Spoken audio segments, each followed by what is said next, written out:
tardes. Es maravilloso el compartir juntos sobre este tema de la resurrección. Créame que uno cree que va a dar una serie de palabras donde va a hablar de algunos milagros, pero las enseñanzas detrás de cada uno de estos milagros y acontecimientos de resurrección son tan especiales, tan sublimes, que nos hacen entender qué milagro, más allá del milagro físico de la vida, lo que produce la resurrección de Dios en una vida y en una persona. Qué milagro tan asombroso el poder ver que Dios nos ha encumbrado para vivir para Él, nos ha levantado siendo nada, siendo polvo, nos ha escogido para tener una vida poderosa y hermosa en Él. Cómo aprendemos de cada una de las enseñanzas. He podido repasar algunos de los milagros y de las predicaciones anteriores. Nos encontramos ante la 14 predicación y hoy tenemos una resurrección bíblica basada en el episodio de Eliseo con la tsunamita en 2 Reyes capítulo 4. Y vamos a ver y a desgranar un poco esta historia. Yo personalmente he predicado varias veces de ella, mensajes muy hermosos que fueron muy revelados en algún tiempo, que nos ayudaron, al menos a mí, a la iglesia. Y también hoy vamos a mirar algunas cosas. Es asombroso este relato, cuántas enseñanzas nos ofrece. En el versículo 8 dice así, que aconteció también que un día pasaba Eliseo por Sunem. Estoy leyendo en 2 Reyes capítulo 4, versículo 8. Y había allí una mujer importante que le invitaba insistentemente a que comiese. Y cuando él pasaba por allí venía a la casa de ella a comer. Y dice que ella y su marido pensaron y dijeron, aquí yo entiendo que este siempre pasa por nuestra casa, es varón santo de Dios. Yo te ruego que hagamos un pequeño aposento de paredes y pongamos allí cama, mesa, silla y candelero para que cuando él viniera a nosotros se quede en él. Y evidentemente lo hicieron. La primera cosa que quiero destacar de este pasaje es que aquí habla de una mujer importante. No se menciona su nombre, pero es una mujer importante. Y se menciona tanto más el hecho de lo que esa mujer fue y significó. Esa palabra ahí, importante, gadel es una palabra en el hebreo, gadel, que tiene un gran significado y que es una palabra que se relata de la misma forma en Génesis, cuando se habla, por ejemplo, de de Isaac. Y dice así, que Isaac fue prosperado, Dios le dijo, no te vayas a Gerar, quédate ahí, yo te voy a prosperar aquí, no vayas a Egipto. Y dice aquí, y sembró Isaac en aquella tierra y cosechó a 100 por 1, dice, y el varón se enriqueció, fue prosperado, se engrandeció hasta hacerse muy poderoso. Esa palabra, se enriqueció, gadel. Es la misma palabra que se usa aquí para hablar de la mujer tsunamita, una mujer poderosa, influyente, una mujer rica, con capacidad, con economía. Es la palabra próspero. Fíjese, esa palabra gadel es la que se usa para hacer el adjetivo del sacerdote, sumo sacerdote. O sea, es un sacerdocio alto, es lo máximo en el nivel sacerdotal, sumo sacerdote. Se le da ese título a ella, porque es una mujer que aún en ese tiempo revela un concepto sacerdotal, un concepto espiritual, un concepto de crecimiento, de madurez. Esa palabra también se traduce a veces como sabia, una persona sabia, una persona con entendimiento, con conocimiento, con visión, una persona con capacidad de crecer espiritualmente. Es decir, que no estamos ante una persona común y normal, estamos ante alguien que tiene dotes, que tiene capacidad, que es grande, que tiene una habilidad, un apego por lo espiritual, que anhela las cosas de Dios, que es sabia, que es entendida, que conoce, que se da cuenta que este hombre varón de Dios y decide que quiere participar con él. Eso habla de su capacidad para ver las ocasiones, porque a veces hay ocasiones que pasan por nuestro lado y no nos damos cuenta. Hay momentos donde Dios está haciendo cosas y no nos estamos dando cuenta, pero esta mujer se dio cuenta de eso. Fíjense que es una mujer ávida, es una mujer hospitalaria, es una mujer con capacidad para ver y ver algo sobresaliente. No vio en Eliseo solamente un hombre, sino vio las características de un varón de Dios. Pudo ver en él, como dice aquí, es que este es un varón santo de Dios. Esta persona va a aportar mucho a nuestra vida. Y ella lo que hace es dar, ofrecerse. Fíjese qué similitud tiene esto con la historia de Abraham y de Sara, porque tiene las tres características de este matrimonio. Número uno, el anciano, el esposo es anciano y viejo, aquí lo dice, pero principalmente lo primero de todo es que es una persona hospitalaria. También lo fue Abraham y lo fue Sara cuando recibieron a esos tres varones. Fueron hospitalarios, le dieron de comer, los atendieron, vieron la oportunidad del mensaje de Dios. Lo segundo es que era una persona estéril, como lo fue Sara, sin hijos. Y ahí había una necesidad y había una oportunidad de Dios, porque ella vio en Dios y en Eliseo una oportunidad, pero Dios vio en la tsunamita una oportunidad también para hacer algo, para producir algo. Así es que esto es muy importante, porque yo no soy solamente alguien que ve la oportunidad de Dios, sino que a veces también Dios ve en nosotros su oportunidad para glorificarse, para hacerse grande, para mostrar su poder, para magnificar su nombre a través de las obras que hace con nosotros. Era hospitalaria, era estéril y también, como en los días de Abraham, tuvo que asumir la pérdida del hijo. En el caso de Isaac no lo perdió, pero tuvo que ir a sacrificarlo. En el caso de ella lo perdió, pero después fue resucitado. Por tanto, existen elementos en este sentido. Me gusta mucho que ella reconoce su oportunidad, pero por encima de su necesidad está la oportunidad de Dios. Esto es interesante, porque a veces nosotros a través de la necesidad vemos una oportunidad para saciar la necesidad. Hoy hablaba con mi esposo y decía, qué increíble el trabajo de Jesús, todo el tiempo requiriendo de Él, toda la gente de que se echaban encima de Él y todo el tiempo la gente buscaba la oportunidad para saciar su necesidad. Miren que esta mujer no pidió nada, no pidió nada. Supo reconocer más bien las necesidades del profeta en intentar que el hombre estuviese cómodo, que estuviese tranquilo, que tuviese su espacio, su lugar, y ofreció un sitio sin pedir nada a cambio. Reconoció que era una ventaja tener al profeta allí, que era una ventaja tener al profeta de Dios en su ciudad, en su territorio, y brindó una oportunidad. La tsunamita tuvo un espacio, porque habla de su corazón, de su intención, un espacio para permitir que Dios habitase en ella, que a través del profeta la presencia habitase en ella. Ella abrió la puerta para que él entrase y cenase, como dice Apocalipsis 3:20, entró y cenaré contigo, y entraré y estaré contigo y cenaré contigo. Hay una oportunidad para permitir que Dios participe, pero no solamente quieres que participe, sino que quieres que se quede. Entonces hay una oportunidad, hay un deseo, hay un anhelo. Ella abre un espacio, su corazón tiene un espacio para Dios, eso es hermosísimo. Ella nunca comentó nada, ni comentó que quería algo, sino que ella comenzó a dar sin pedir nada a cambio. Su objetivo seguramente era crecer espiritualmente, su objetivo era ser bondadosa, su objetivo era mantener al profeta cerca, su objetivo era vivir la experiencia de la vida de Dios. Su experiencia seguramente era aprender dando, recibir dando. No empezar a pedir para que Dios te dé y después yo le agradezco y le doy. No, empezar a darle a Dios sin obtener nada a cambio.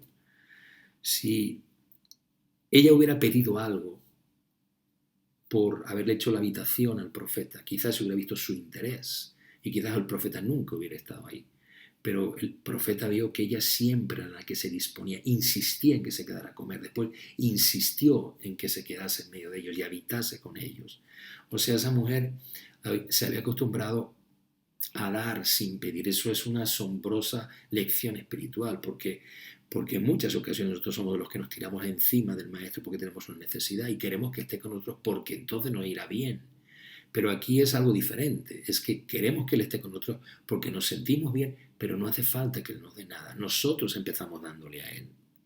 Por eso es una mujer importante, tiene sabiduría, tiene capacidad, tiene entendimiento de la oportunidad de Dios. Ha discernido quién es ese hombre que pasa por allí, se ha dado cuenta, aún en sus vestimentas, que es profeta, pero que es varón santo de Dios. Y tiene un sentido real de profundidad. Tiene una capacidad de ver, de entender, de comprender. La segunda cosa que veo aquí es que es una mujer estéril. Pero lo curioso de esta esterilidad con respecto a otras que se ven en la Biblia es que parece ser que eso no le incomoda a ella. Ella es estéril y lo ha aceptado. Seguramente sabe que su esposo es anciano y no ha tenido oportunidad en los días de la fertilidad y de alguna forma ella lo aceptó y ya no está incómoda en ese hecho. No se le debe pedir nunca, no se le debe orar, no se le debe clamar. No llora como Rebeca por un hijo, no llora como Ana por un hijo, no llora. Ella simplemente ha aceptado su rol y su papel de ser la esposa y nada más, simplemente eso. Porque fue idea del profeta darle un hijo y de hecho, de alguna forma, facilitó una bendición que para ella era inalcanzable. Por eso cuando le dijo, vas a tener un hijo, ella dijo, no te rías de mí. Y ella dijo, no te vas a reír, todo el año que viene vas a tener un hijo. O sea, hubo un beneficio sin que ella pidiese nada. Qué hermoso. Los beneficios de Dios sin que pidamos nada. Porque nosotros, usted y yo, somos muy pidones. Y Dios sabe la necesidad. Y qué hermoso es que Dios, sabiendo la necesidad, la supla sin que tú la pidas. La supla sin que tú estés insistiendo constantemente sobre ese asunto. Ahora, eso no tiene nada que ver con la súplica, el clamor, que eso es parte de algo bello. Pero también nos educa a entender que Dios conoce todas las cosas de nosotros. Y de alguna forma el espíritu de esta mujer es el espíritu de una persona que reconoce su necesidad, pero de alguna forma está cómoda así, no tiene esa angustia y simplemente cuando recibe esa bendición es sorprendida.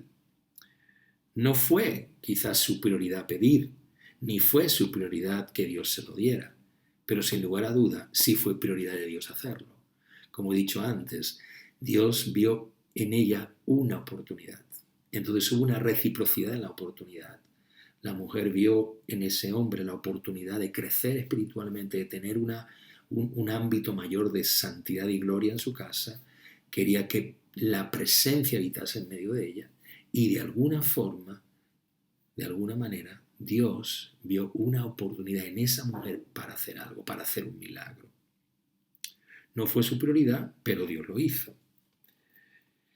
Yo creo que hay algo interesante en este pasaje, es que el papel del marido es muy secundario. Siempre ella es la primera, siempre ocupa un rol muy sacerdotal. Por eso me llama la atención que usa la palabra sumo, porque en realidad ella era sacerdote y si su esposo lo era, ella era sumo, era de superior, de mayor nivel. Ella tenía un espíritu sacerdotal, aún siendo mujer, tenía un espíritu inquieto para las cosas de Dios. Por tanto, ella está asumiendo un papel en ese nivel. No es Abraham que recibe la promesa de tener un hijo. Antes incluso que lo pueda tener Sara, se lo dice Dios a Abraham. No, este es que antes de que su esposo lo sepa, la mujer recibe esa bendición. Por tanto, se adquiere, se toma, se puede aprender de este rol sacerdotal, espiritual, que asume esta persona. De alguna forma habla de una casa espiritual, habla de un tipo de iglesia espiritual, de una casa espiritual que asume su papel delante de Dios. La mujer recibe un don, de alguna forma un regalo de Dios, una bendición, pero un don que no ha pedido. Y esto es muy interesante lo que vamos a hablar, porque en ese deseo de Dios que viene por el deseo de Eliseo de agradarle, Dios se complace en bendecir una vida. Qué bello que no es que tú recibes porque le pides, sino en que Dios se agrada en concederte aún lo que tú no has pedido, en que Dios está preocupado en la necesidad y te da aún cuando tú no lo has pedido. Yo creo que en el sentido profundo de su corazón esa mujer seguramente tendría ganas de un hijo, pero ya no lo expresaba, quizás había sido cauterizado por la idea de que no iba a poder, pero de alguna forma ella asumió que Dios le quería recompensar y ese don para ella fue un regalo hermoso. Es precioso cuando la palabra del profeta, como decíamos con Pedro, como decíamos con Pablo, cómo es respaldada. De nuevo, otra vez, el año que viene por estas fechas abrazarás un hijo. Dios respalda la palabra. Qué hermoso que hay palabra, pero hay respaldo de Dios. Eso es asombroso, eso es maravilloso. Eso es algo muy necesario en la Iglesia de Jesucristo este tiempo, el respaldo de Dios, que cuando Dios te hace hablar, haya respaldo de lo que has hablado. Si Dios te habla de hacer milagros, que haya respaldo de salud en los milagros. Cuando Dios respalda no lo tuyo, sino lo suyo, porque se trata de algo que tiene que hacer Dios, que Eliseo no puede hacer. Y por tanto hay un respaldo de Dios sobre la palabra del profeta de Dios, sobre el que tiene mensaje de Dios, el que es intermediario de Dios con el hombre. Siempre hemos dicho que el profeta es el intermediario entre Dios y el hombre. El sacerdote es el intermediario entre el hombre y Dios. Uno va hacia abajo, otro va hacia arriba. Ese sentido de mediador, donde tienes la oportunidad de que Dios te use con palabra, pero te respalde en la palabra. Esa es la doble porción de Dios, la porción de la palabra y la porción de la autoridad, la porción del milagro. Esa es la doble unción que Eliseo tenía y que Elías tenía, esa doble unción, esa doble porción de Dios. Después en un mensaje hablaré un poco de la doble porción, en el mensaje de el sexto día, de la doble porción del sexto día, del maná del sexto día. Hay una doble porción y quiero hacer entender este sentido real de la importancia del respaldo, porque esa es la doble porción, la que peleó Eliseo, la porción no solo de una palabra, sino el respaldo en la palabra. Así es que sucede algo, y es que el niño crece, es enviado, pues parece con el padre, estar ahí, y en medio de ese tiempo se produce una insolación, por lo que puede parecer es tiempo de segar, que estamos hablando de mayo y junio, porque son tiempos como aquí, mayo y junio, tiempo de mucho calor, yo lo puedo decir porque yo sé lo que es trabajar con 40 grados con el sol, y es bien fuerte, muy fuerte, y cuando estás así, pues si no estás bien refrigerado y no estás bien, no bebes bien, no te hidratas bien, puedes caer en una fuerte insolación, y eso produce pues un dolor muy fuerte de cabeza, el sol pegando muy fuerte. Hay una representación de esa falta de sacerdocio, esa falta de paternidad, esa falta de cabeza en la casa. Pero sobre todo, en medio de eso, la realidad que sucede es que el niño pues se viene abajo, es enviado a la mamá y aún en el trayecto cuando llega muere en los brazos de la mamá. Por tanto, hay una pérdida. Y antes de una resurrección hay una pérdida. Y esto es asombroso porque a veces Dios permite una pérdida para producir algo mucho más fuerte. Aquí ahora hay una pérdida porque hay una incompetencia espiritualmente sacerdotal. Es curioso que cuando el niño está mal dice llevárselo a la madre. El padre no es capaz de hacer él el trabajo, el padre no es capaz de asumir su rol ni su papel. Él puede ser sacerdote, pero la madre era sumo sacerdote, tenía una disposición diferente y por tanto de alguna manera ahí llama la atención eso, que esta pérdida es una llamada de atención de Dios. Dios está llamando la atención a esa casa. El niño ha crecido, el niño se ha hecho grande, el niño es la promesa, es una bendición, pero hay una incapacidad sacerdotal, hay una pérdida y el niño produce una insolación en día de cosecha, o sea, cuando hay días donde tenemos que mirar las cosechas y los campos que están listos para la siega, estamos insolados, estamos perdidos, estamos medio muertos, estamos medio dormidos, estamos deshidratados del agua de la vida, se nos ha perdido el lugar de Dios, hemos dejado de estar bajo su sombra que se necesita en los días de sol, en los días de juicio, de oscuridad, de dificultad. Y en medio de ese tiempo los hijos desfallecen, porque cuando no hay cubierta, tú imagínate nuestros hijos a veces cuando no tienen capacidad espiritual para asumir este tiempo duro, pero es que el tiempo final de los tiempos, de esa gran cosecha, va a necesitar de hombres y sacerdocios sumos, de calidad, donde necesitamos hombres hidratados, que tienen la palabra de Dios, que tienen el agua de la vida, que tienen el respaldo en su voz. Y esos hijos mueren y desfallecen porque no están listos, no están preparados. Hay una situación difícil. Dice aquí, el niño creció, pero aconteció que vino a su padre, que estaba con los segadores, versículo 18. Y dijo su padre, y le dijo, ¡ay, mi cabeza, mi cabeza! Y el padre dijo a su criado, llévaselo a su madre. ¡Qué incompetencia sacerdotal! Y habiéndolo él tomado y traído a su madre, estuvo sentado en sus rodillas hasta el mediodía y murió. Terrible, triste, muy triste que el hijo de la promesa muere. Ella entonces subió y lo puso sobre la cama del varón de Dios y cerrando la puerta se salió. Curioso que lo lleva al aposento que había hecho para Eliseo.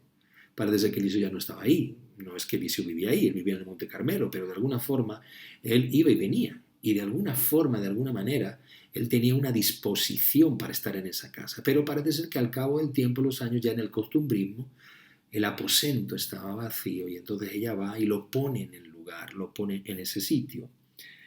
De alguna manera el milagro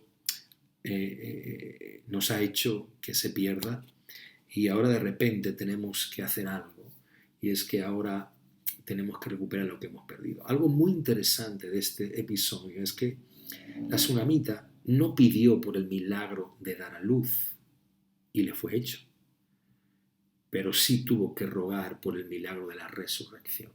Esto es muy poderoso, porque no tuvo que pedir por dejar de ser estéril, le fue dado por su disposición, por su forma, por su caridad, por su crecimiento, por su intención, pero sí tuvo que pedir para la resurrección.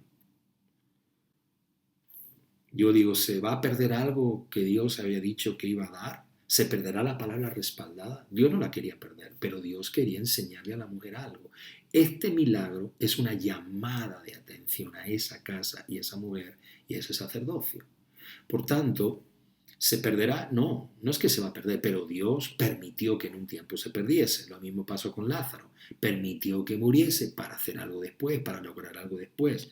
Se perderá ese pedido profético que Dios en su voluntad respaldó. No se va a perder, pero por un tiempo se perdió, porque por un tiempo se pierde, para después resucitar, pero por un tiempo se pierde. Se perderá aquello que nació en agradecimiento a Dios, por un tiempo parece que se pierde, pero no por todo el tiempo. Sin duda, este milagro no iba a tener un final triste, pero el principio parecía triste. Y quizás en alguna medida se parece tanto a algunas de las cosas que vivimos en este tiempo. Es que vemos muchas pérdidas a través de este sol tan fuerte. Vemos mucha pérdida en el tiempo de la cosecha. Vemos mucha pérdida en el día donde se están moviendo las aguas para que el Espíritu de Dios haga milagros. En este tiempo de una dispensación de su Espíritu Santo, del fluir de los ríos de agua viva, en este tiempo donde Dios quiere dispensación de su agua, de su luz, de su salvación, de su resurrección, hay mucha gente insolada, porque el sol de justicia y el testimonio del juicio es muy severo, muy fuerte, y por tanto a veces hay pérdida, pero ¿será esta pérdida y acabará así con tristeza? No, no acabará así. El fin de los tiempos no acabará con tristeza, acabará con triunfo, con resurrección, con bendición. Yo creo que esto lo que hizo fue activar el potencial de una madre y sobre todo el espíritu de clamor y de intercesión de una madre. Creo que esta es posiblemente una de las carencias de una mujer de altura como esta. Si te das cuenta, en el fondo es una mujer que es suficiente y se siente suficiencia. No necesita nada. No te rías de mí, no necesito. Está bien, sí, todo bien. Hay un cierto sabor en la tsunamita de suficiencia. No, yo no necesito nada. Yo estoy en mi pueblo, yo estoy en mi casa, nada necesito. Y el profeta insiste, Giezi, hay que darle algo. De alguna forma hay una cierta suficiencia en esta mujer y de repente Dios quiere mostrar algo. Porque no pidió por un milagro de nacimiento, pero tuvo que pedir por un milagro de resurrección y pedir muy severamente, muy fuerte, insistir mucho para que el niño resucitase. Tuvo que asirse a los pies, tuvo que agarrarse a los pies. Por tanto, en esta casa es muy probable, en la altura de esta mujer es muy probable que faltaba algo, la intercesión y el clamor. Quizá no era una mujer acostumbrada a clamar e interceder porque tenía recursos para conseguir las cosas. Pero ante las cosas espirituales tuvo que aprender a clamar y tuvo que aprender a interceder. Quizás por eso no tenía un hijo, porque quizás nunca clamó por él hasta que Dios tuvo que intervenir. ¿Pero por qué tuvo que intervenir? Porque Dios quiso enseñar algo a esa casa, mostrar algo a esa habitación espiritual. La pérdida vino en la ausencia del profeta, si te das cuenta, la habitación está vacía. Y en esa ausencia, quizás de clamor, sacerdotal, en esa falta de cuidado sacerdotal. ¡Ay, mi cabeza, gritaba el niño! Una pérdida que en esa muerte dio posibilidad para que el vigor y el don de Dios se activase en esa casa. Esto es interesante porque aquí muchas cosas fueron probadas. Fue probada la fe de la mujer, fue probada el clamor de la mujer, fue probada la preparación de un siervo como Giezi, que tuvo que ser probado, fue probada la intercesión y el clamor de una casa que parecía que no estaba al nivel que se requería, fue probado otra vez el respaldo del profeta, no hay duda de eso, se reclamó la atención sacerdotal de nuevo a una casa, la necesidad de que el padre tiene que estar ahí, de que es necesario, de que no podemos lanzar, no, ves con mamá, no, necesitamos a papá en medio nuestro. O sea, fue probado la dificultad que existía en esa casa y se probó. Y fue probada cada uno de los ámbitos en lo que era necesario que algo cambiase. Algo interesante también que me hace ver este milagro es que en el ámbito cristiano, dar a luz es una cosa y resucitar es otra. Es probablemente más sencillo dar a luz que resucitar. Es probablemente más sencillo que demos a luz a hijos espirituales porque es un milagro, sin lugar a duda, pero a veces es más difícil resucitar a alguien porque eso es un proceso y requiere más esfuerzo. Míralo de forma espiritual. A veces tú hablas de Dios a una persona y Dios la convence de justicia y pecado y se entrega a Jesucristo. Y es maravilloso. Llegó a Dios a través de una palabra, de un consejo, de una invitación. Ven a la iglesia y aparece y Dios la toca. O la ves en la calle o la llamas por teléfono y Dios la toca. Nace a la nueva vida en Cristo. Hay hombres y mujeres que nacen a la nueva en Cristo con una palabra. Simplemente, nada hiciste, Dios lo hizo. Pero de repente esa persona se aparta, empieza a tener dificultades, empieza a tener desánimo, empieza a no sentirse. Entonces ahora tienes que trabajar para la resurrección de su corazón. Ahora hay que trabajar, ahora hay que transmitir vida de Dios. ¿Sabe cuántas veces hemos tenido que decir a la persona, vamos hermano, no te desanimes, olvida eso, sigue adelante, vamos, venga, vamos?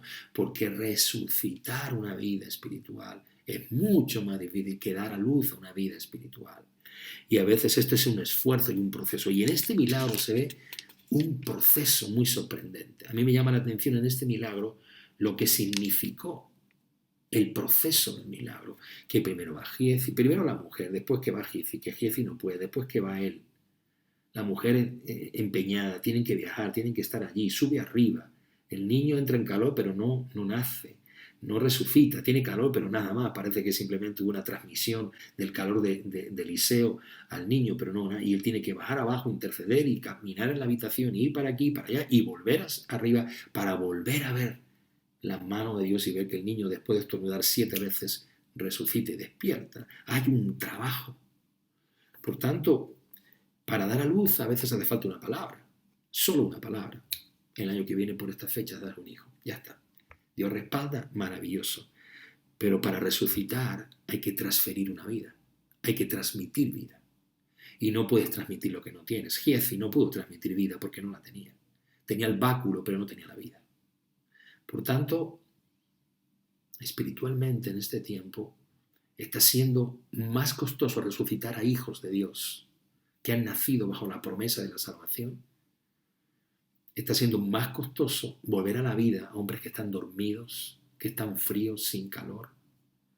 Está siendo muy costoso recuperar sacerdocio en las personas. Está siendo más costoso enseñar al clamor a las personas, a llevarlas a orar. No sé si te das cuenta que la obra más difícil en una iglesia es poner intercesores, es poner personas que quiera clamar. Hoy es tan sencillo conectarte y a una gente le cuesta. Hoy es sencillo poner tu cabeza ahí, tus ojos en una pantalla e interceder. Y si no quieres que te vean, quitas la cámara y no te ven. Y aún en eso es dificultoso.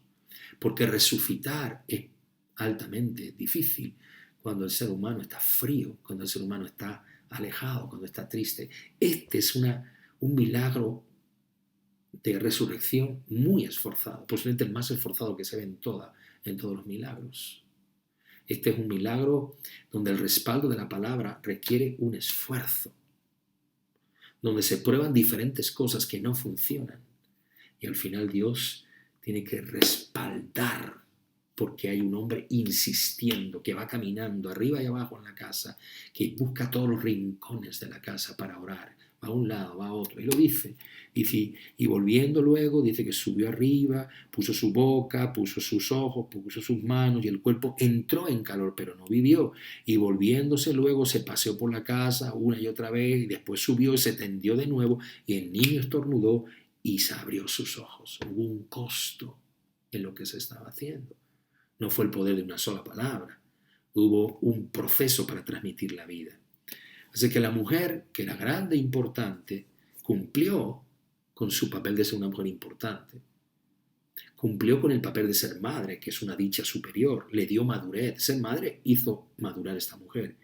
Pero cuando perdió al hijo, tuvo que aprender algo, a interceder, a clamar, a ponerse de rodillas. Tuvo que asumir un papel porque perdió lo que había sido dado a luz. Ese es el proceso de una iglesia. Al principio una iglesia puede estar en paz y tranquilo. Aún si no crece una iglesia, no tiene hijos, no pasa nada. Señor, estamos conforme con lo que estamos. Y dice, no, te voy a dar hijos porque veo tu esterilidad. Y de repente Dios empieza a traer por su palabra personas a la conversión.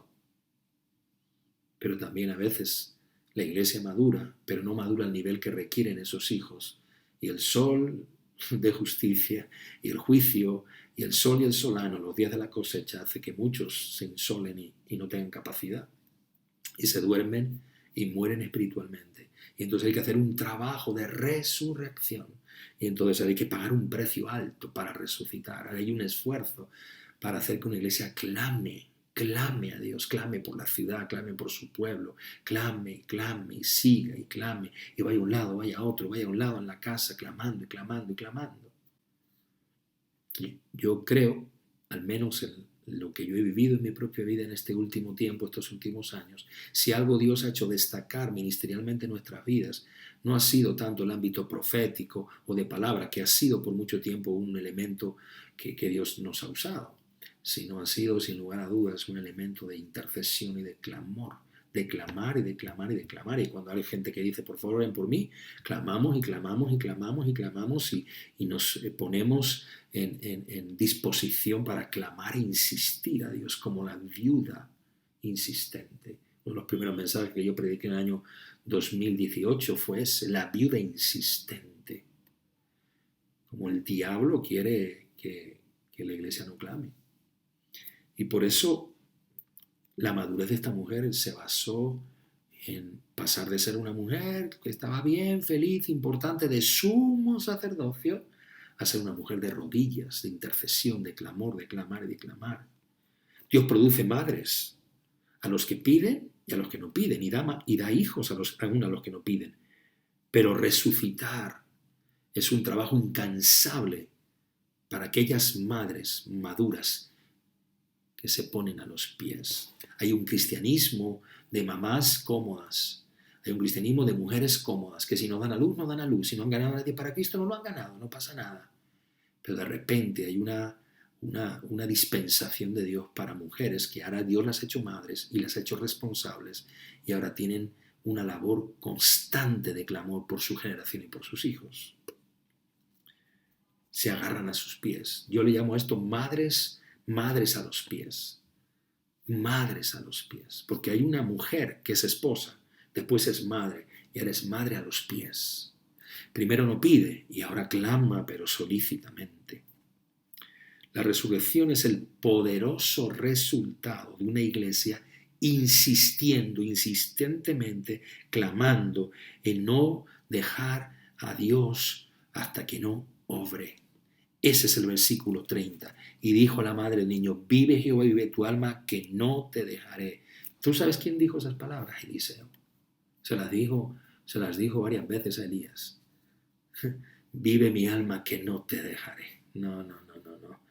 Callad, vive Jehová y vive mi alma, que no te dejaré. O sea que cuando esa mujer le dijo a Eliseo esa frase, Eliseo se acordó muy bien del clamor que él tuvo por su mentor Elías. O sea, que Elías fue deseado y anhelado por Eliseo. Eliseo fue anhelado y deseado por esta mujer porque representaba la voz de Dios. Y eso le sonó, realmente le sonó. Ese grito le sonó porque él también había gritado un día así. Esa tsunamita gritó insistentemente. Por eso la tsunamita no necesitaba un sirviente, necesitaba al profeta Eliseo. Y esto me gusta mucho también porque a veces a Dios le estamos rogando que actúe a través de Giezis e ignoramos a Eliseo. Y Dios dice, no, búscame a mí y yo te diré el intermediario. Tú búscame a mí, no busques a Giezi, yo te daré el intermediario. A veces hemos clamado demasiado por los Giezis y hemos ignorado a los Eliseos.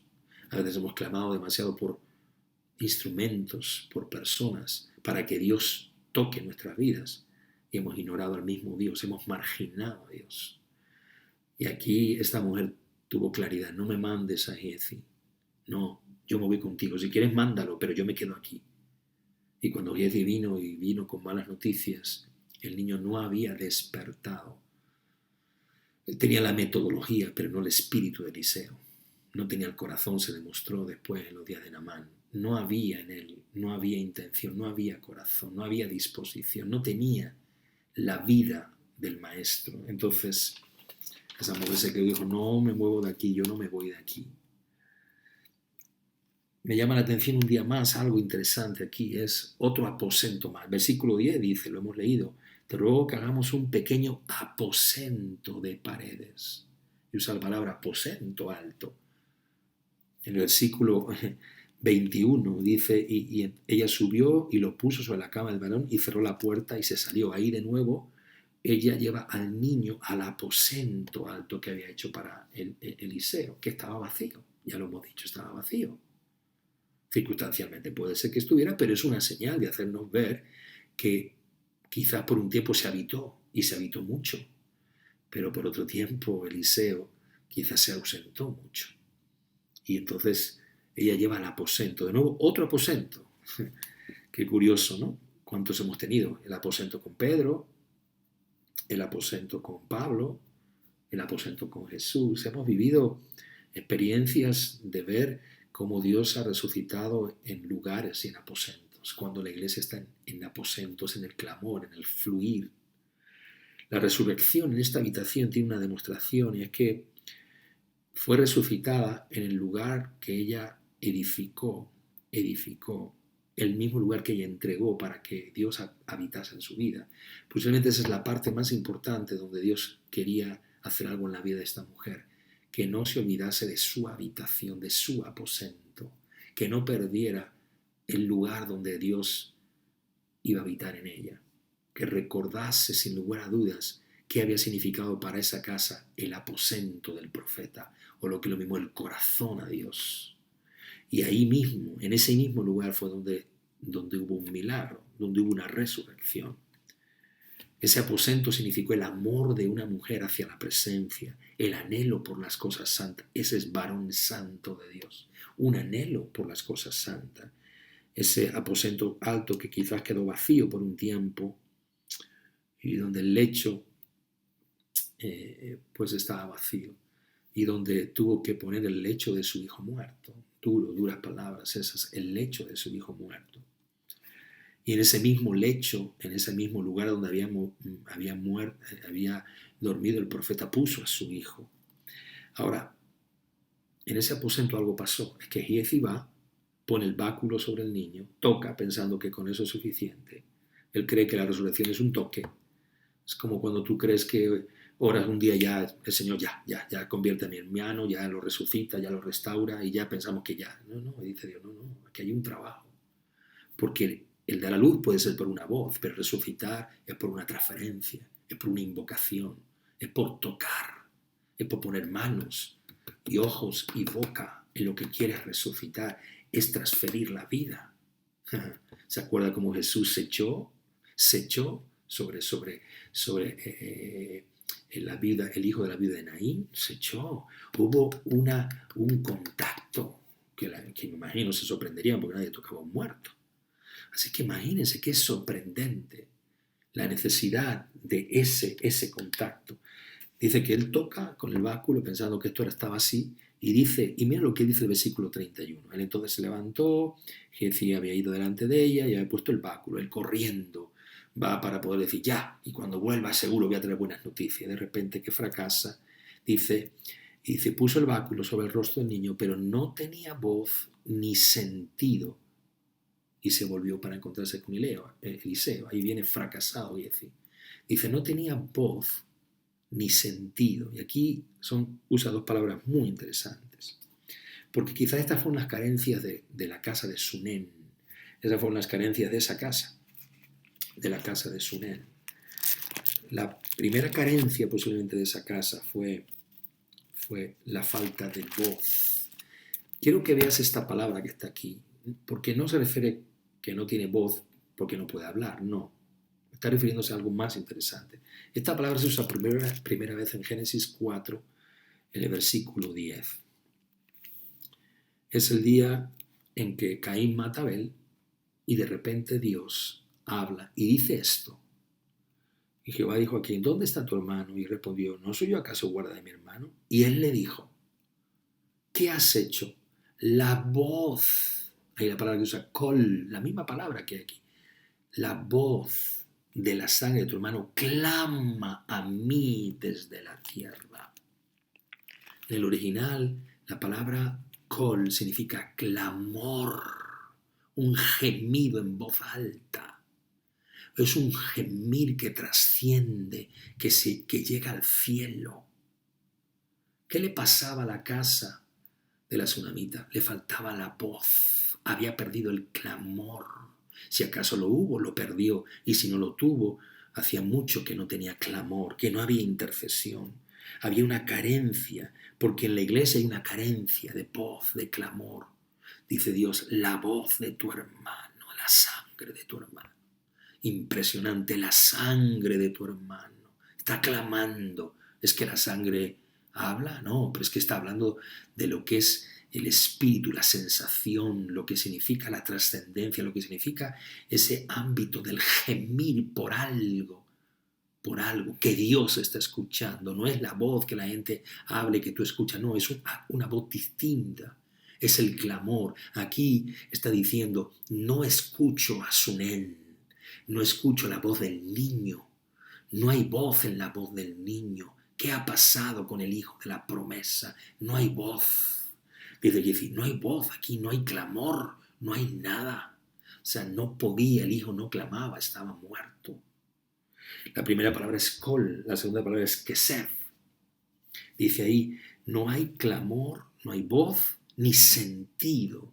La palabra ahí sentido es la palabra mirar atentamente, prestar atención, escuchar, oír, obedecer, tener un sentido para Dios, un deseo para Dios. Aquí habla de la voz y del oído, del prestar atención. O sea, dos grandes cosas que la iglesia de Sunem había perdido. Yo creo que la iglesia de este siglo ha perdido. La voz del clamor. Clamar y clamar y llorar y clamar, como esos hombres que lloraban por avivamiento y clamaban y lloraban y clamaban y lloraban. Y clamaban y clamaban y clamaban.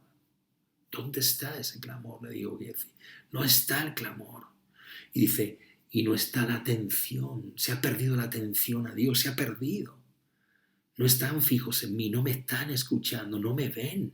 No están dispersados, sus ojos están dispersos. Han perdido la atención, han perdido el sentido, han perdido el interés. No me escuchan, no están prestos, han perdido la voz y el oír, la obediencia, el estar presto. No están conscientes, no prestan atención. No me pueden oír y no pueden obedecer, no tienen, no claman. ¡Qué tremendo! Han perdido el clamor y la voz. Han perdido el prestar atención a Dios. Créeme que esto es realmente para decir, Dios mío, así somos, Dios mío, porque hemos perdido la voz y hemos perdido el clamor. Y cómo nos cuesta ponernos a orar, y cómo nos cuesta clamar, y cómo nos cuesta. Qué costoso es esto, qué difícil es algo quizás que es sencillo, que simplemente Dios quería sacar de esta mujer de Suné, que era grande, que era sumo, pero tenía una deficiencia, es que faltaba clamor por falta de sacerdocio y por quizás falta de atención. Dios le dijo, bueno, hija, vas a tener que aprender a clamar. Y hay momentos donde Dios te tiene que permitir vivir cosas muy duras para que aprendas a clamarle a Él, para que aprendas a preguntar, a decir y a oírle. Edificaste un aposento alto, pero quedó vacío. Ya no se oye el clamor, ya no se escucha. ¿Dónde está? ¿Quién me presta atención aquí? Esas son las palabras. Ese es el espíritu de este milagro. Porque con la palabra profética se concibe, pero con la palabra y con la vida del resucitado se transfiere y se resucita. No se puede. Tú puedes con una voz dar vida, pero necesitas la vida para transferir la vida. Por eso falta resurrección, porque falta vida de Dios en nosotros. Giezi con báculo, pero sin la vida. Y por eso, por más que tocamos la cara con el báculo, nada sucede, porque estamos tocando con un báculo frío, porque no damos calor. Cada rincón de esa casa sonaba vacío. Por eso él estaba aquí, bajó y paseaba de un lado a otro, porque él sintió el vacío de la casa. Llegó allí y dijo, esto está muy frío, esto está vacío. Él se dio cuenta del costo en ese día. Eliseo se da cuenta que había que interceder y clamar y se puso a pasear y clamar un lado a otro. Quizás no te has dado cuenta que cuando estamos orando en un clamor intercesor, paseamos, nos movemos, porque hay un clamor, hay una transferencia que estamos buscando porque la sentimos perdida, porque sentimos que no hay presencia. Y así le pasó, dejó al niño que entró un poco el calor, pero le faltaba algo. La palabra ahí que dice que caminó es la palabra que viene de la raíz fluir. Y él caminó fluyendo, fluyó. O sea, él en la casa fluyó vida, transmitió vida de Dios.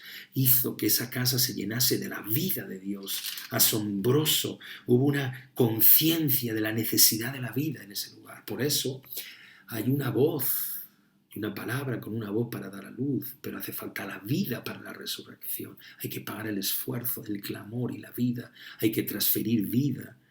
Hay una vida del profeta que se necesitaba. Por eso se necesitó al profeta, porque Giezi no tenía esa vida. La voz sirvió para dar a luz, pero la vida de Eliseo se necesitó para resucitar al hijo. Giezi no tenía vida para transmitir. No había cosechado en su brazo. Esa palabra que se usa ahí, que es curioso, dice, el niño no despierta, dice en el original, el niño no tiene verano. O sea, no tiene verano significa no ha habido cosecha.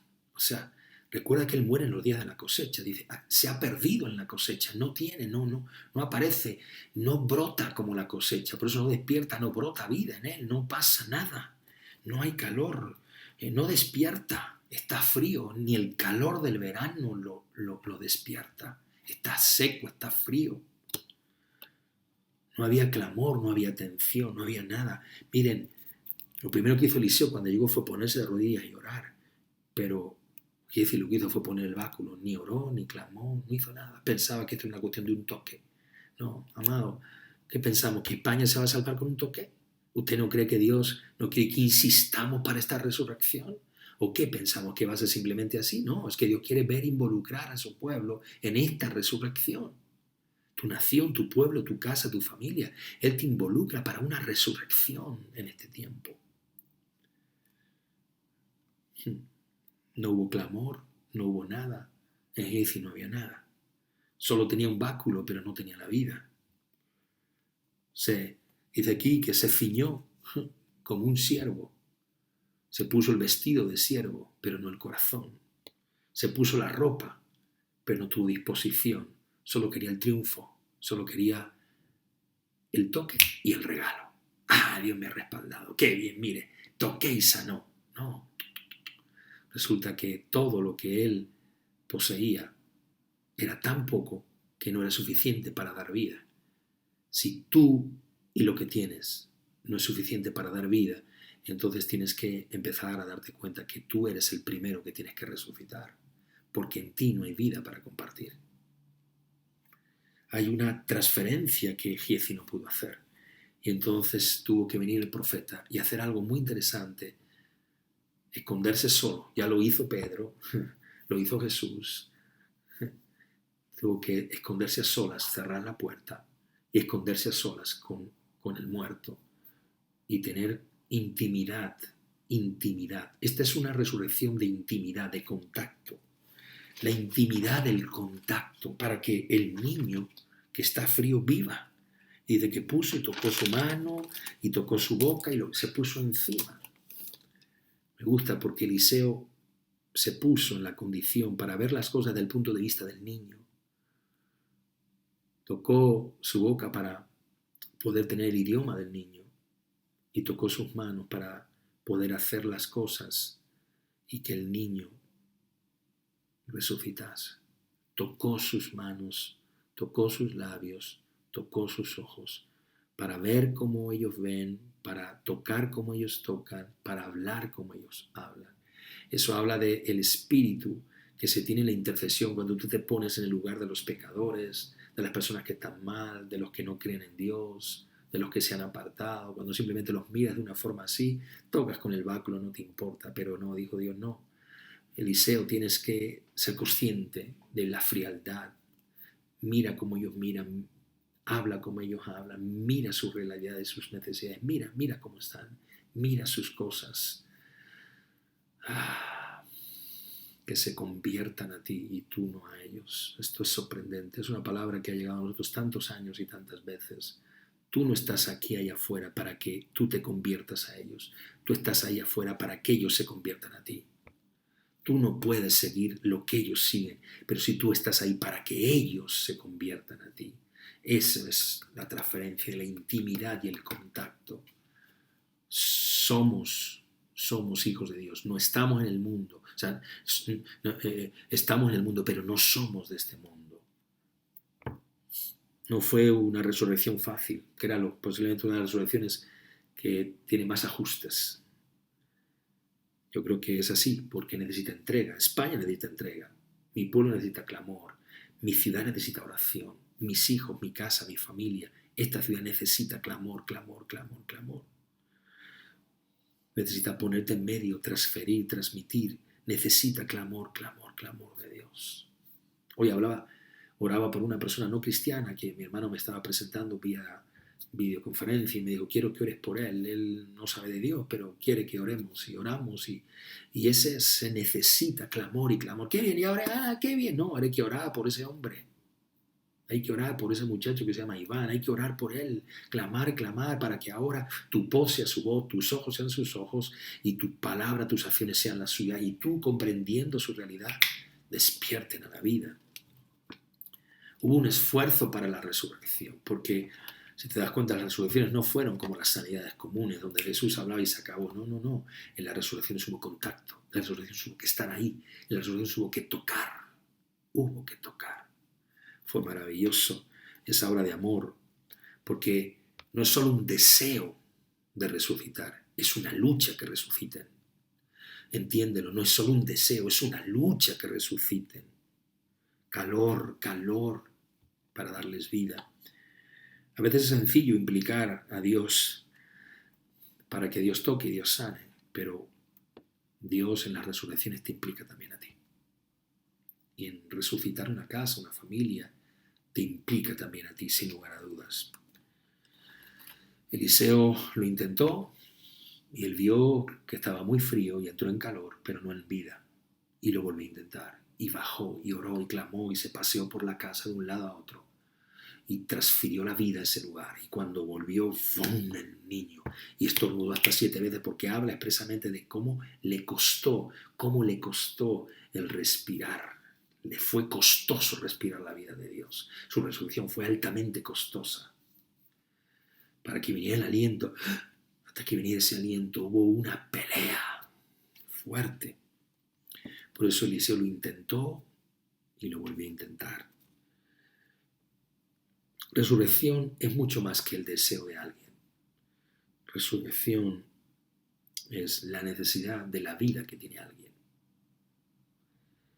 No es solamente que alguien desee. Tú puedes desear que alguien resucite, Pero lo que tienes que entender es la necesidad de la vida que necesitan esos para resucitar. Por eso no es solo una palabra. Hace falta la vida para que otros resuciten. Hace falta transferir el río de Dios, fluir como un río de Dios, fluir. Por eso él fluyó en la casa. Es el término pasear, fluía. Fluía río de agua viva, fluía vida, fluyó vida en toda la casa. Y se llenó de nuevo la casa. Y llamó a la mujer y le dijo, toma tu hijo, toma tu hijo, vamos, tómalo ahí, tómalo. No lo dejes más, toma, cuidado. Ella entró, se echó a sus pies, se inclinó, se arrodilló y tomó a su hijo. Se agarró a él para no soltarlo, lo levantó y le dijo, hijo mío, hijo mío, hijo mío. Hubo una dispensación de una vida transferida y transmitida. ¿Qué me enseña este episodio? Esa constante necesidad de que la resurrección es el producto de un clamor constante, esa necesidad de estar atentos a escuchar la necesidad del ser humano, esa oportunidad para que Dios haga algo muy grande a través de tu propia vida, esa necesidad de transferir lo que Dios ha puesto en ti para que no se pierda, para que no sean aguas estancadas, sino para que sean aguas de vida, aguas de fluir de Dios. El Señor en esta tarde nos ayude a comprender solícitamente esa voz de Dios para que a través de ella seamos capaces de hablar a la vida, pero a través de nuestra vida seamos capaces de transferir la vida. Oigamos a Dios, estemos atentos, no haya falta de clamor en nuestros hogares, no haya falta de clamor en nuestras casas, nuestros aposentos no pueden quedar vacíos. No es suficiente un báculo de profeta, no es suficiente con que tenga la vara de Aarón. La vara de Aarón hay que transferirla con vida de Dios, hay que levantarla con esfuerzo. Cuando levantaba las manos prevalecía el pueblo, hay que levantar con esfuerzo.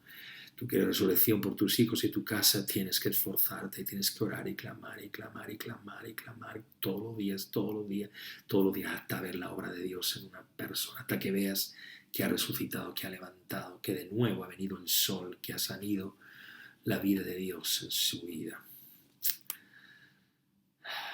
Testigos de resurrección, esa asombrosa resurrección que viene por el esfuerzo, el clamor de creer que Dios lo va a hacer, aunque veas muy muerto al Hijo.